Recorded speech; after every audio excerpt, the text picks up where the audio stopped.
Welcome to the Bookistrator, where I share the stories I love through illustration.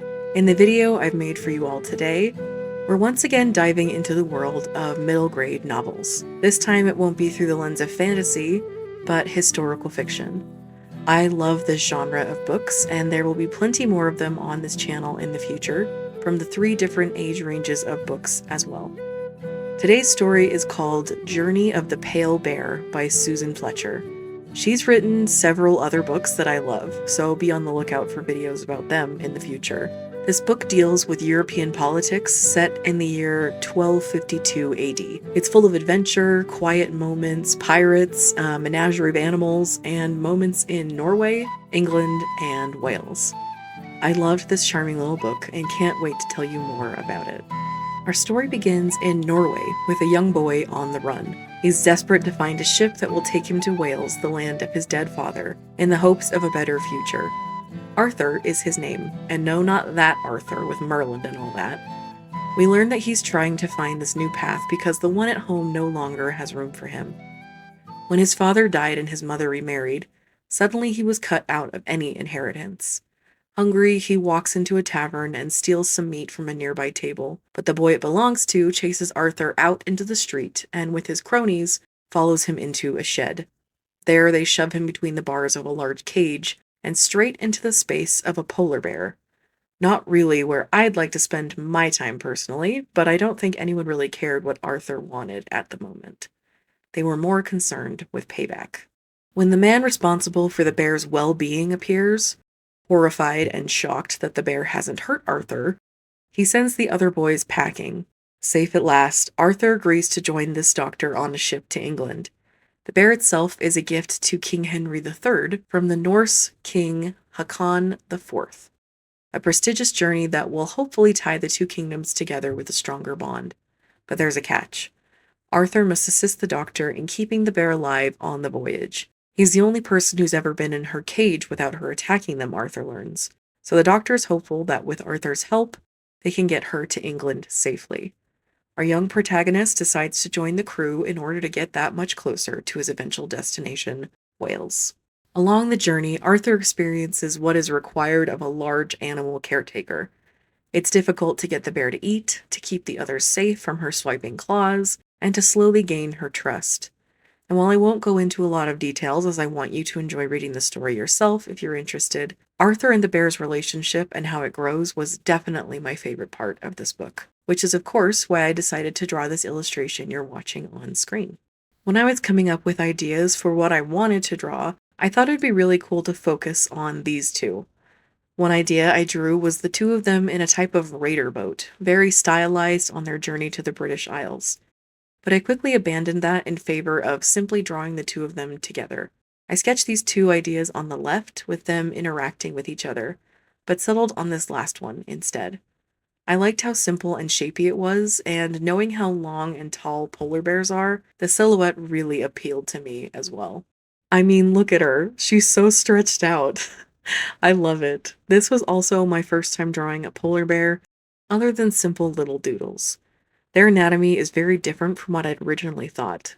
As I said earlier, they're very stretched out, which was interesting for me to wrap my head around.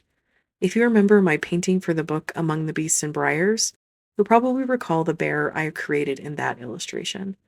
Unlike this bear, that one was very plump and round, an absolute delight when it came to drawing those curves. The pale bear from this story, in contrast, is lean and long, and I had fun looking up dozens of references for this majestic animal. And look at that! Poor Arthur has hair now. I don't know if you guys have noticed in my other videos, but that process I just did is very common for me when drawing hair on people. I like to do the line art for their locks on their own layer, so I can adjust and erase as needed. This has saved me many times from having to redraw things that otherwise just needed a little tweaking. I highly recommend it to any of you digital artists who don't already do that. For Arthur's hair and clothing, I didn't have a lot to work with when it came to descriptions in the book. Nothing specific about his design was ever really mentioned, so it was kind of open-ended for me to pick what I wanted.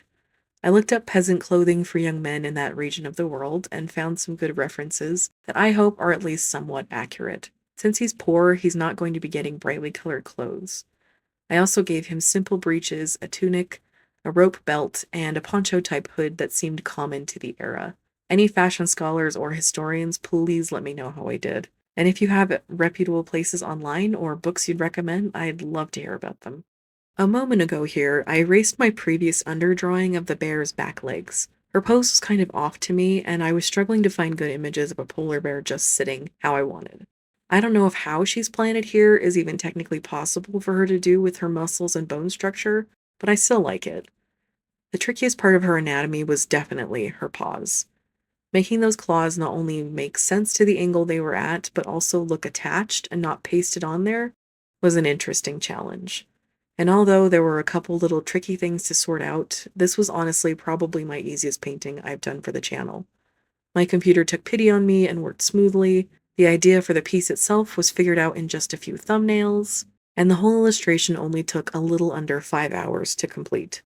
Yes, I'm a very slow artist, which can be misleading in this time-lapse format. I'm so grateful to be able to do these really simple ones in between my more complex illustrations. They can't all be fully detailed with multiple characters and complicated lighting.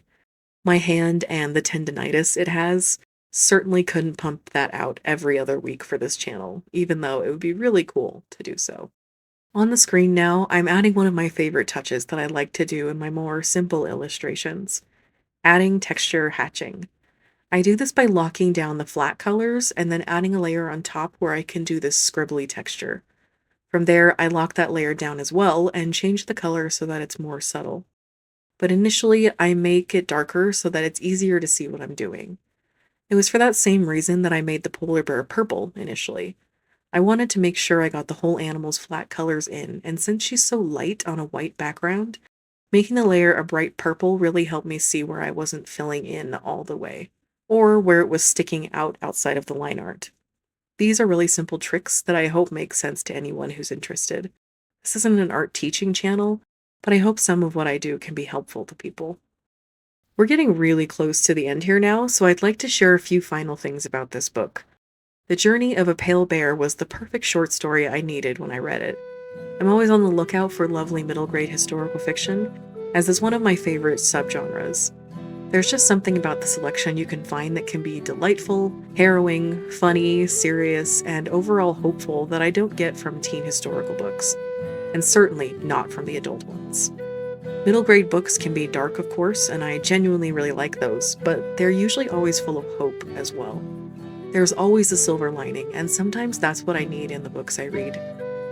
I initially picked this book up at my local library because not only is the title intriguing, but I've read several other stories by Susan Fletcher, so it immediately piqued my interest. But when I read the inside flap, something began to ring a familiar bell in my mind. I don't want to spoil the book, but this journey of Norwegians bringing a bear to the King of England in the 1200s is very familiar to me. King Henry III had a very famous menagerie made up of gifts he'd received from other nobles and royals around the world. And in it, there was, in fact, a polar bear. That's all I'll say to keep the ending intact, but I love this book, and I'm so glad I get to share it with you all, and hope you enjoy the art as we take a look at the final image.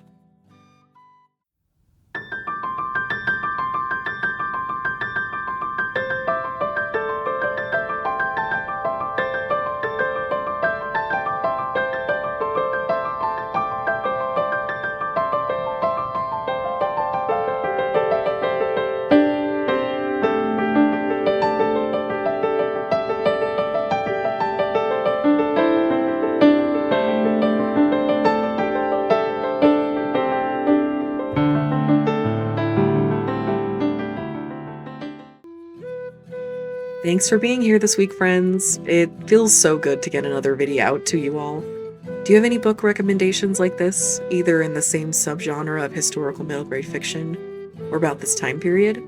I'd love to hear about them in the comments below. Until next time, bye!